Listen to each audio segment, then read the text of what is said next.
Hello everyone. आज है 17 दिसंबर और जो आज के करंट अफेयर टॉपिक हम यहाँ से करने वाले हैं, तो एक बार को आप नज़र डाल सकते हैं। सबसे पहला टॉपिक पढ़ेंगे, India and Chinese troop clash in Arunachal Pradesh. अभी रिसेंटली में काफ़ी वीडियो वायरल हो रही थी जहाँ पे दिखाया जा रहा था कि जो दोनों साइड की आर्मीज़ हैं, इंडियन साइड की और चाइनीज़ साइड की, तो जो चाइनीज़ है वो हमारे एरिया के अंदर एंटर कर रहे थे। तो वहाँ पे काफ़ी लड़ाइयाँ भी हो रही थी, आपस में लाठी डंडे पड़ रहे थे। ठीक है, तो उसी के बारे में यहाँ पे बात की गई है। Recently India and China troop clashed along the Yangtse river in Tawang sector. जो तवांग सेक्टर अरुणाचल प्रदेश का, वहाँ पे इनकी आपस में क्या हो गया, क्लैश हो गया, क्योंकि जो वो बॉर्डर क्रॉस करके हमारी इंडियन टेरिटरी के अंदर घुस रहे थे और वहाँ पे जो हमारी इंडियन आर्मी के सोल्जर्स थे उन्होंने उनको मार कूट के भगा दिया वहाँ से। This was the first incident such involving the Indian soldiers and Chinese PLA troops since the Galwan Valley incident in 2020। कि भाई ये 2020 के बाद में पहली बार हुआ है। उस टाइम पे भी काफ़ी सीन हुआ था और वहाँ पे काफ़ी नुकसान भी हुआ था दोनों साइड से। Both side patrol area up to their claim lines and that has been a trend since 2006। तो क्या है ना, 2006 से ही क्या है कि दोनों साइड से इस लाइन के ऊपर बॉर्डर पेट्रोलिंग होती रहती है और क्लेम भी होते रहे कि ये हमारा एरिया है। चाइना अपना क्लेम करता है और ये हमारी टेरिटरी है, तो इस पे क्या है ना, हम ही बॉर्डर पेट्रोलिंग करते हैं। बैकग्राउंड की बात करें तो according to Indian army there are certain area along the line of actual controls. LAC के अराउंड काफ़ी ऐसे एरिया हैं तवांग सेक्टर के अंदर अरुणाचल प्रदेश में, जहाँ पे क्या है ना, डिफरेंट परसेप्शन है कि वो कहते हैं कि ये हमारा एरिया है और हम कहते हैं कि ये हमारा एरिया है। ठीक है, तो इस वजह से वहाँ पे थोड़े बहुत इशू रहते हैं। एलएसी को 3 भागों में डिवाइड किया गया है। वेस्टर्न में तो लद्दाख पड़ता है, मिडिल के अंदर हिमाचल प्रदेश, उत्तराखंड और सिक्किम, और जो ईस्टर्न एरिया है वहाँ पे केवल क्या पड़ता है, अरुणाचल प्रदेश सेक्टर पड़ता है। Incident came day after the China expressed objection to operation Yudh Abhyas. जो अभी इंडिया और यूएस की जो जॉइंट मिलिट्री एक्सरसाइज चल रही है ओली के अंदर उत्तराखंड हिल्स में, तो उसके ऊपर है ना, चाइना को कंसर्न है कि भाई इंडिया वहाँ पे इन जो एलएसी एरिया के अंदर ऐसे ऐसे युद्ध अभ्यास क्यों कर रहा है। उनका कहना है कि हम जो 1993 का जो क्या है ना, बॉर्डर एग्रीमेंट 1993 और 1996 का, उसको क्या कर रहे हैं, वॉयलेट कर रहे हैं, तो आप ऐसा नहीं करोगे। उनको फ़िलहाल सीधी सी सिंपल सी बात है, मिर्ची लगी हुई है और वो बुझानी है उनको कैसे भी करके। ठीक है, और हम उसको बुझने नहीं देंगे, सिंपल सी बात है। What is the importance of Arunachal Pradesh from an Indian और चाइनीज़ पर्सपेक्टिव। इम्पोर्टेंस क्या है अरुणाचल प्रदेश की अगर चाइना और इंडिया के पर्सपेक्टिव से हम देखें तो, पहला तो strategic significance. Arunachal Pradesh known as the north frontier agency, NEFA के नाम से इसको पहले जाना जाता था 1972 तक। उसके बाद में ये लार्जेस्ट स्टेट बन के निकला नॉर्थ ईस्ट, जो कि बाउंड्री शेयर करता है किसके साथ में, तिब्बत के साथ में करता है नॉर्थ और नॉर्थ वेस्ट में, भूटान के साथ करता है वेस्ट के अंदर, और ईस्ट में किसके साथ बाउंड्री शेयर करता है, म्यांमार के साथ में। तो इस तरह से काफ़ी 2-3 कंट्रीज़ के साथ में यहाँ पे अरुणाचल प्रदेश अपनी जो बाउंड्री है वो शेयर करता है। The state is like protective shield of the north east. China claim Arunachal Pradesh as a part of southern Tibet. तो चाइना क्या क्लेम करता है कि जो अरुणाचल प्रदेश है ना, वो तिब्बत का पार्ट है। तिब्बत का जो साउदर्न एरिया है उसका भाग है क्या, Arunachal Pradesh. While China may be claiming the entire state and its main interest lies in the district of Tawang. तो क्या है ना कि जो चाइना है वैसे तो ये पूरे स्टेट के ऊपर क्लेम करता है, लेकिन जो इसका मेन जो इंटरेस्ट है ना, कौन से एरिया में, वो है तवांग एरिया के अंदर, जो कि नॉर्थ वेस्टर्न एरिया के अंदर, रीजन के अंदर पड़ता है अरुणाचल प्रदेश के, और किसके साथ बॉर्डर शेयर करता है, भूटान और तिब्बत के साथ में। भूटान का फैक्टर्स देखें तो, taking the control of Arunachal would mean that Bhutan would have Chinese neighbours. देखो, अगर जैसे ही अरुणाचल प्रदेश के ऊपर क्या है ना, ये चाइना अगर कंट्रोल ले लेता है, तो भूटान के पड़ोसी कौन बन जाएंगे, चाइना बन जाएगा। ठीक है, दोनों साइड से, वेस्टर्न और ईस्टर्न साइड से भी, और इस पे पूरा पूरा कंट्रोल फिर कौन जमाने लग जाएगा, चाइना। और कुछ टाइम के अंदर ये भूटान है ना, ये भूटान भी चाइना बन जाएगा अगर वैसा सीन हो गया तो। On the western side of Bhutan, China had already been building motorable road linking strategic point. तो भूटान की वेस्टर्न साइड में चाइना ने अभी क्या है ना मोटरेबल रोड बनाना स्टार्ट कर दिया, मतलब जहाँ से ये बाइक और गाड़ियाँ भी इजीली लेके आ सकते हैं। तो जितना भी सामान है वो वहाँ पे क्या है ना इकट्ठा कर सकते हैं। तो इस वजह से ये भी एक कंसर्न है इंडिया के लिए। वैसे तो अभी आपने देखा होगा रिसेंटली, आई थिंक कल ही इंडिया ने अग्नि 5 का टेस्ट किया था, जिसकी रेंज बताई जा रही 5500 किलोमीटर टू 8000 किलोमीटर, मतलब कि इजीली हम उससे वार कर सकते हैं। और उससे चाइना की भी हालत ख़राब हो रखी है फ़िलहाल। तो अब बात करते हैं वाटर पावर की। चाइना के पास जो इंडिया का वाटर सप्लाई है उसका काफ़ी हद तक कंट्रोल है, क्योंकि जो नॉर्थ ईस्टर्न के अंदर जो पानी आता है नदियों से, वो कहाँ से निकल के आता है, वो चाइनीज़ एरिया से निकल के आता है। और चाइना उसको एज ए वेपन भी यूज़ कर सकता है। क्यों? क्योंकि चाइना ने अपनी साइड में काफ़ी डैम बना रखे हैं। ठीक है, डैम्स बना रखे हैं। अगर इन डैम्स को इन्होंने एकदम से खोल दिया तो इंडियन जो रीजन है, नॉर्थ ईस्टर्न रीजन है, वहाँ पे बाढ़ आ सकती है। और अगर इन्होंने उनको बंद कर दिया तो यहाँ पे सूखा पड़ सकता है, अकाल पड़ सकता है। तो इस वजह से ये उस पानी का इस तरह से भी यूज़ कर सकता है। जो सेंगपो रिवर है, जो कि तिब्बत से ओरिजिनेट होती है, इंडिया के अंदर एंटर होती है। ठीक है, जैसे ही वो इंडिया में एंटर होती है, अरुणाचल प्रदेश के अंदर उसको किस नाम से जाना जाता है, सियांग नाम से जाना जाता है। उसके बाद में ये क्या बन जाती है, ब्रह्मपुत्र। उसके बाद में किस नाम से जाना जाता है इसको, ब्रह्मपुत्र। मतलब इसके 3 नाम हैं। तिब्बत के अंदर इसको सेंगपो, ठीक है, अरुणाचल प्रदेश के अंदर इसको सियांग, और जो हमारा आगे का जो हिस्सा है वहाँ पे इसको किस नाम से जाना जाता है, ब्रह्मपुत्र। इन 2000 के अंदर क्या हुआ था, एक डैम ब्रीच हो गया था तिब्बत के अंदर, जिसकी वजह से फ्लड आ गई थी। और जो नॉर्थ ईस्टर्न एरिया है वहाँ पे हाहाकार मच गया था, मतलब वहाँ पे फ्लड आ गई थी, बाढ़ आ गई थी, जिसमें 30 लोगों की जान भी चली गई और more than 100 peoples was missing. 100 लोग से ज़्यादा मिसिंग भी थे वहाँ पे। Why is China interested in Tawang sector? Tawang sector के अंदर इतना इंटरेस्ट क्यों लेके बैठा है? China's interest in Tawang sector could be tactical reason as it provide a strategic entry into India's north eastern region. मतलब कि जो इंडिया के जो नॉर्थ ईस्टर्न रीजन है ना, जैसे ही अगर ये तवांग में एंटर कर गए तो उसका पूरा कंट्रोल इनके पास में आ सकता है। ऊपर से तवांग एक क्रिटिकल पॉइंट है, कॉरिडोर है बिटवीन तिब्बत और ब्रह्मपुत्र वैली के बीच में। अब बात करते हैं तवांग मोनेस्ट्री के बारे में। Tawang which also borders Bhutan, Bhutan के साथ भी ये बॉर्डर शेयर करता है, होस्ट द गाल्देन नेमगे लाज से, जो कि वर्ल्ड की सेकंड लार्जेस्ट मोनेस्ट्री है। किसकी, तिब्बत बुद्धिज्म की, है ना। द लार्जेस्ट बीइंग एट, जो सबसे बड़ी वो कहाँ पे, ये है पोटाला पैलेस लहासा के अंदर। मोनेस्ट्री का फाउंड किसके द्वारा किया गया था, मतलब किसके द्वारा इसकी स्थापना की गई थी? मिराज, लोद्रोय और ग्यामत्सु, ये इनका नाम था। 1680 से 81 के अंदर इसका फाउंडेशन हुआ था। In the honour of fifth Dalai Lama, उनकी विश के अनुसार इसको बनाया गया था। चाइना क्लेम क्या करता है कि मोनेस्ट्री एक ऐसा एविडेंस है जो कि बिलोंग करता है तिब्बत से।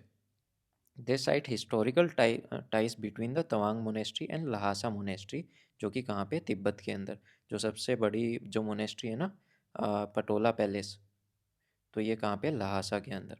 तो इनका ये कहना है कि जैसे कि जो तिब्बत के अंदर है उसी की तरह ये है, और ये हमारी है, और हमारी वजह से इसको बनाया गया है। इस वजह से वो पूरे अरुणाचल प्रदेश के ऊपर अपना क्लेम करता है, और उनके पास कुछ ज़्यादा वो कुछ है नहीं। फिर बात करते हैं कल्चरल कनेक्शन के बारे में, और जो चाइना की एंजाइटीज़ उसकी वजह से क्यों बढ़ जाती है। Tawang is an important centre for Tibet Buddhism, Tibet Buddhism के लिए काफ़ी इंपॉर्टेंट सेंटर है Tawang. And there are some tribes in the upper Arunachal areas, जो अरुणाचल प्रदेश का जो अपर एरिया है वहाँ पे कुछ ऐसी ट्राइब्स रहती हैं, जैसे कि मोनपा ट्राइबल जो लोग हैं, ट्राइब्स के जो लोग हैं, वो क्या है ना प्रैक्टिस करते हैं तिब्बत बुद्धिज़्म की। ठीक है, जैसे कि तिब्बत के अंदर किया जाता है वैसे ही ये पूजते हैं बुद्धिज़्म को, उसी वे से। तो इस वजह से चाइना को ये डर भी है कि भाई ये जो हरकतें कर रहे हैं ना बीजिंग में, तिब्बत मूवमेंट को लेके, तो कहीं ये लोग इंडिया में इकट्ठा होके चाइना के खिलाफ ना खड़े हो जाएं। तो इस वजह से उसको रोकने के लिए भी ये अरुणाचल प्रदेश के ऊपर क्या करना चाहते हैं, एक्वायर करना चाहते हैं, अपने में मिलाना चाहते हैं। पॉलिटिकल सिग्निफिकेंस की बात करें तो 1959 के अंदर जैसे ही तिब्बत पे इन्होंने कब्जा किया तो दलाई लामा चाइना से भाग के, मतलब तिब्बत से निकल के इंडिया में एंटर हो गए थे, और कुछ समय के लिए तवांग के अंदर, जो तवांग मोनेस्ट्री है, वहाँ पे रुके थे। नेक्स्ट टॉपिक इज पहचान पत्र, है ना, परिवार पहचान पत्र यानी कि family Pehchan Patra. The government of India has recently decided to introduce family Pehchan Patra. FPP India ने इंट्रोड्यूस किया है, कहाँ के लिए? Specially union territory of Jammu and Kashmir. जो जम्मू एंड कश्मीर की जो यूनियन टेरिटरी है ना, वहाँ के लोगों के लिए ही इसको इंट्रोड्यूस करवाया गया है। इसके अंदर क्या होगा, एक बेसिकली एक तरह का आइडेंटिटी कार्ड है, जिसके अंदर 8 डिजिट का एक अल्फ़ा न्यूमेरिक नंबर होगा, यानी कि वहाँ पे ABCD भी मिलेंगे और 1 2 3 भी मिलेंगे। तो इनका एक कॉम्बिनेशन का 8 डिजिट का एक नंबर होगा वहाँ पे, जो कि आइडेंटिफाई करेगा हर एक फैमिली को, ठीक है? और उसके मेंबर्स को, कि उस फैमिली का हेड कौन है। जैसे ही वो नंबर डेटाबेस के अंदर डाला जाएगा, तो उस फैमिली के जितने भी लोग हैं, सबकी डिटेल्स वहाँ पे निकल के आ जाएगी। It will be a single identifier for every family and individual in union territory, unlike Aadhaar card. कि भाई ये आधार कार्ड की तरह नहीं है। आधार कार्ड क्या है ना, एक इंसान की ही डिटेल देता है हमको। जैसे कि अगर मैंने अपना आधार कार्ड नंबर कहीं पे डाल दिया, तो वो डिटेल किसकी देगा? केवल मेरी देगा, मेरी पूरी फैमिली की नहीं देगा, ठीक है? लेकिन जो फैमिली पहचान पत्र है ना, देखो फैमिली का नाम ही आ गया, तो मतलब पूरी फैमिली की पहचान उससे हो सकती है, उस पत्र से, ठीक है? उस लेटर से। तो इस वजह से इसको कहा गया है कि आधार कार्ड से थोड़ा सा डिफरेंट है। डिटेल और लिंकिंग की बात करें, the card will contain detail of all the members of the family, ठीक है? सबके नाम, उसके अंदर एज, क्वालिफिकेशन क्या है, नौकरी करते हैं या नहीं, एम्प्लॉयमेंट स्टेटस क्या है उनका, और उसको लिंक भी किया जाएगा आधार कार्ड से और बैंक बैंक नंबर से। जितने भी लोगों के वहाँ पे बैंक अकाउंट होंगे और सबके आधार कार्ड होंगे, तो उसके साथ भी उनको लिंक किया जाएगा, ताकि जो फैमिली पहचान पत्र डालते ही सबका पूरा का पूरा डिटेल हमारे सामने आ जाए। तो गवर्नमेंट का कहना है कि इन्होंने इसको मतलब इंट्रोड्यूस करवाने का इनका रीज़न क्या है? तो पहला ये है कि इनको बेटर डिलीवरी मिले जितनी भी गवर्नमेंट की स्कीम्स हैं। अब मान लो जम्मू कश्मीर के लिए कुछ स्कीम्स गवर्नमेंट लेके आएगी, ठीक है? तो गवर्नमेंट के पास पूरा डेटा होगा, एग्जैक्ट डेटा होगा कि कितने लोग वहाँ पे रहते हैं और क्या-क्या उनका पेशा, क्या काम धंधा करते हैं, उनके भाई कितना वो BPL लाइन में आते हैं या नहीं। इस तरह से जितनी भी गवर्नमेंट की स्कीम्स होंगी, उनका फ़ायदा इनको डायरेक्ट पहुँचाया जाएगा। और जो भी मिनिमम क्या है ना, जो स्कीम्स होती है उनके अंदर कुछ मॉनेटरी रिलीफ दिया जाता है, तो उसको इनके डायरेक्ट बैंक अकाउंट्स के अंदर डाल दिया जाएगा, जिससे जो बीच में जो बिचौलिए होते हैं ना, उनका काम ख़त्म हो जाएगा। फिर बात करते हैं एलिमिनेटिंग डुप्लीकेसी। तो आपने देखा होगा जितने बॉर्डर एरियाज़ है, वहाँ पे डॉक्यूमेंट्स का डुप्लीकेशन होता है, ठीक है? तो उन चीज़ों को भी रोका जा सकता है। फिर बात करते हैं ऑटोमेटिक अपडेशन ऑफ डाटा। जैसे ही किसी की डेथ हो जाती है या शादी हो जाती है या बर्थ होता है नया, तो जितने भी हॉस्पिटल्स हैं, हॉस्पिटल्स को अब मैंडेटरी कर दिया कि उनको हर एक बर्थ और डेथ की क्या है ना, कॉपी आपको उनके जो नियरेस्ट जो रजिस्ट्रार होते हैं वहाँ पे जमा जमा करवानी पड़ेगी। तो उसकी वजह से हर एक जो इनका डेटा रहेगा वो भी अपडेट कर दिया जाएगा, और उसको क्या है ना, पॉपुलेशन डेटा के साथ में भी काफ़ी मदद हो जाएगी। अब बात करते हैं non consent regarding the FPP। As per the government the database will be created only with the consent of the family. अब यहाँ पे क्या बात की गई है, जो ये FPP वाला सिस्टम है ना, फैमिली पहचान पत्र, ये उसी फैमिली का बनाया जाएगा जो फैमिली कहेगी कि हमारा बनाइए, उनकी मर्जी से बनाया जाएगा। ऐसे नहीं है कि भाई ये मैंडेटरी है, आपको बनवाना ही पड़ेगा। उनका बेनिफिट है इसको बनवाने में। अगर उन्होंने बनवा लिया तो गवर्नमेंट की जितनी भी स्कीम्स आपको ईज़िली उनका फ़ायदा उठा सकते हैं, और उसमें किसी भी तरह की कोई अड़चन नहीं आएगी। जैसे कि फूड सिक्योरिटी एक्ट हो गया, है ना?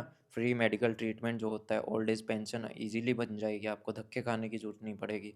जितनी भी स्कॉलरशिप्स होती हैं बच्चों के लिए, वो भी उनको ईज़िली मिल जाएगी, क्योंकि जो उनका जो फैमिली आधार कार्ड है ना, सॉरी फैमिली ID कार्ड है, वो उनके आधार कार्ड और बैंक अकाउंट से अटैच रहेगा। अब बात करते हैं जो नेक्स्ट टॉपिक है हमारा, इंडिया इंटरनेट गवर्नेंस फोरम। तो ये कौन सी मिनिस्ट्री के द्वारा स्टार्ट किया गया है? मैती मिनिस्ट्री के द्वारा स्टार्ट किया गया है, यानी कि ministry of electronics information technology and skill and development entrepreneurship. और इन्होंने एड्रेस किया है इसको, जो इंडिया इंटरनेट गवर्नेंस फोरम है 2022 की। इसका थीम क्या रखा गया है? Leveraging tech for empowering Bharat. The event's goal is to discuss the roadmap to digitization and to reform India's place on the global stage। तो यहाँ पे क्या बात की गई है? इसके अंदर पूरा डिस्कस किया गया है कि जो इंडिया का जो डिजिटल है, मतलब डिजिटाइजेशन हम कर रहे हैं, हर एक चीज़ को हम ऑनलाइन ले जाने की बात कर रहे हैं ना, उसको और कितना बेहतर बना सकते हैं और ग्लोबल लेवल के ऊपर हम अपने आप को कैसे दिखा सकते हैं, ठीक है। और जितने भी इंटरनेशनल पॉलिसी एंड डेवलपमेंट है इंटरनेट गवर्नेंस को लेके, वहाँ पे हमारा क्या स्टैंड रहेगा। What is IIGF? It is an initiative associated with UN Internet Governance Forum. तो जो ये इनिशिएटिव है IIGF का, ये किसके द्वारा एसोसिएट किया गया, स्टार्ट किया गया है, United nation internet governance forum के द्वारा। UNGF एक तरह की मल्टी स्टेक होल्डर प्लेटफॉर्म है, जहाँ पे जो रिप्रेजेंटेटिव है वेरियस ग्रुप्स के, उनको एक साथ लेके डिफरेंट पॉलिसीज़ के ऊपर, इश्यूज़ के ऊपर डिस्कस किया जाता है, जो कि किससे रिलेट रहते हैं, इंटरनेट से रिलेट रहते हैं। What is the state of India's internet connectivity. तो यहाँ पे जो इंडिया है, India is the largest connected nation. India की जो 800 मिलियन पॉपुलेशन है, आई मीन जो इंडियन यूज़र्स हैं, वो इंटरनेट से कनेक्टेड है। 5G and the largest rural broadband connectivity network project as Bharat Net will have 1.2 billion Indian user constituting the single largest presence of global internet. तो आपने देखा होगा रिसेंटली गाँव-गाँव के अंदर, जो गाँव के बच्चे, उनको पता होगा कि वहाँ पे भी फाइबर ऑप्टिक्स बिछाई गई थी, जो फाइबर की लाइन है, जिसको क्या बोला गया था, भारत नेट, जिसके द्वारा इंटरनेट प्रोवाइड किया जाता है। जितनी भी पंचायत, ग्राम पंचायत है, उनको भी उससे कनेक्ट किया गया है।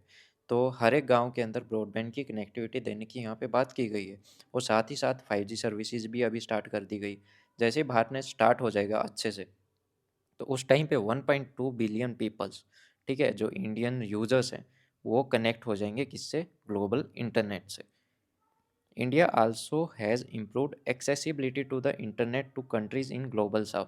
जो साउथ की जितनी भी कंट्रीज़ हैं, वहाँ पे भी इंडिया ने काफ़ी हेल्प की है। स्टेप बाय स्टेप उनको, उनका पूरा सिस्टम सेटअप किया, डिजिटाइजेशन किया है उनकी इकनॉमी का, और इस तरह से इंडिया ने काफ़ी मदद की है। बेनिफिट क्या है इंटरनेट के, तो वो तो हमको पता ही है। प्रोडक्टिविटी इंक्रीज़ हो जाती है, फाइनेंशियल इंडिपेंडेंस रहती है, ऊपर से ग्रेटर एक्सेस रहता है हमको इन्फॉर्मेशन का, कि जो चाहिए इन्फॉर्मेशन हमको वहाँ पे मिल जाती है। फाइनेंशियल इंडिपेंडेंस मतलब इंटरनेट की सहायता से हम पैसे का लेन देन भी करते रहते हैं। और यहाँ पर प्रोडक्टिविटी मतलब जो भी हमको पढ़ाई लिखाई करना है, वो भी हम इजीली कर पाते हैं, जो हमारी प्रोडक्टिविटी वो भी यहाँ पे काफ़ी ज़्यादा निकल के आती है। What is internet governance. तो इंटरनेट को गवर्न करना, ठीक है, गवर्नमेंट के द्वारा डिफरेंट डिफरेंट डेवलपमेंट करके, एप्लीकेशन बना के, और यहाँ पे प्राइवेट सेक्टर और सिविल सोसाइटी के भी अपने कुछ रोल्स हैं। यहाँ पे नॉर्म्स और रूल्स बनाए जाते हैं, डिसीजन मेकिंग प्रोसीजर होता है, ठीक है, कि भाई हमको इंटरनेट का कैसे यूज़ करना है, उसको इवोल्यूट कैसे करना है, यानी कि 3G से 4G एंड 5G तक हम इसको इवोल्यूशन करके लेके आए। तो ये सब इसके अंदर आता है। इंटरनेट गवर्नेंस के अंदर क्या-क्या इन्वॉल्व होता है, आईपी एड्रेसिंग होता है, ठीक है, आईपी एड्रेस, डोमेन नेम कैसे सेट करना होना है, डीएनएस क्या होता है, राउटिंग, तो इन सब के बारे में बात की जाती है। लेयर्स ऑफ इंटरनेट गवर्नेंस, यानी कि पहली लेयर क्या, फिजिकल इंफ्रास्ट्रक्चर लेयर, कि भाई पूरा आपको सेटअप करके रखना पड़ता है। फिर कोडिंग, कंटेंट लेयर होती है, फिर सिक्योरिटी प्रोवाइड करनी होती है। इंडिया की अप्रोच की बात करें तो India support a multi stakeholder approach in the matter of internet governance. On matter related to national security, the government will continue to have supreme right and control. आपने देखा होगा कई states के अंदर कहीं कहीं पे कुछ लड़ाई वड़ाई हो जाती है, ठीक है, लोग धरने पे आ जाते हैं, और ज़्यादा लो एंड ऑर्डर ख़राब हो जाता है, तो गवर्नमेंट क्या कर देती है, इंटरनेट को बैन कर देती है। तो वहाँ से हमको पता है कि हमारी जो गवर्नमेंट का है ना, सुप्रीम कंट्रोल रहता है किसके ऊपर, इंटरनेट प्रोवाइडिंग के ऊपर। जो इंटरनेट प्रोवाइडिंग सर्विसेज हैं, उनके ऊपर पूरा का पूरा कंट्रोल किसका रहता है, गवर्नमेंट का रहता है। अब बात करते हैं, next topic is section 10A of divorce act 1869।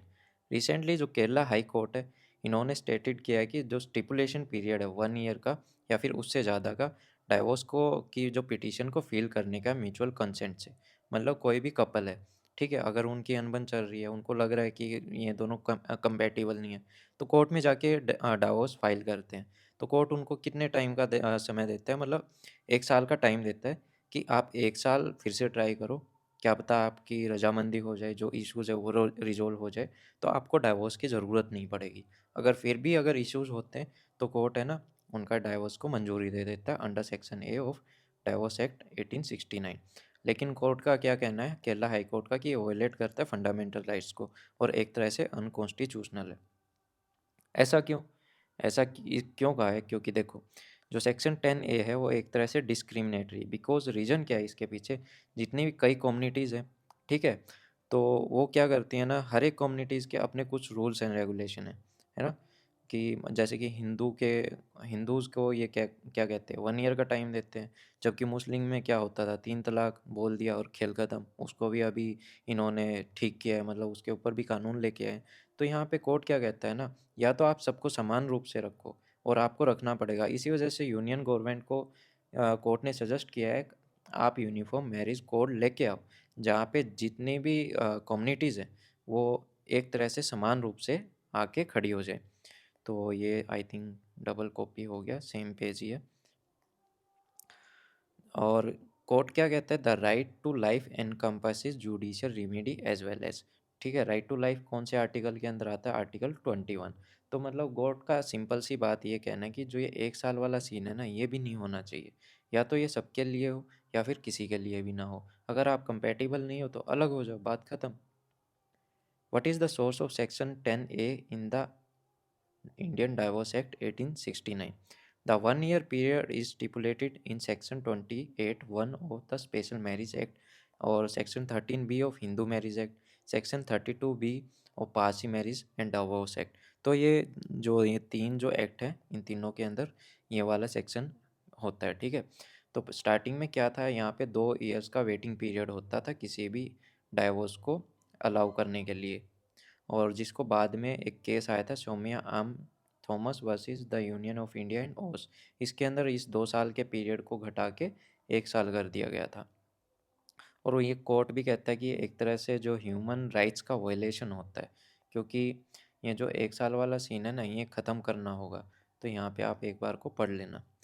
ये थी हमारी आज की क्लास। बताइएगा कैसी लगी हो। अच्छी लगी हो चैनल को प्लीज़ सब्सक्राइब कीजिएगा और वीडियो को लाइक कीजिएगा। और इस क्लास की जो पीडीएफ है आपको मेरे टेलीग्राम पेज पे मिल जाएगी, जिसका लिंक आपको डिस्क्रिप्शन बॉक्स में मिल जाएगा। So thank you, have a nice day.